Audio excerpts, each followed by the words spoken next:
How to find story memories on Facebook. Hello guys, this is Atticus and welcome back to another tutorial video. In today's video, I'll teach you guys how you can find story memories on Facebook. So without any further ado, let's dive right into it. The first step is open up your Facebook. Make sure that you're logged in into your account.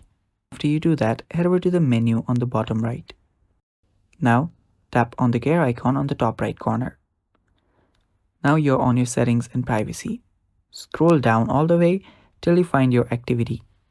Under your activity, you'll find activity log. Tap on it. After you tap on it, you will see archive on the top. You can tap on archive. And after you tap on archive, you can then see story archive. Tap on it. And here you will be able to see your memories. So you can open it up and there you will be able to see. Now you can turn on and turn off your archives as well. And yeah, that's basically how you find your memories or archives on Facebook. Thanks for watching. That is all for today's video. Stay tuned for more upcoming tutorial videos and bye.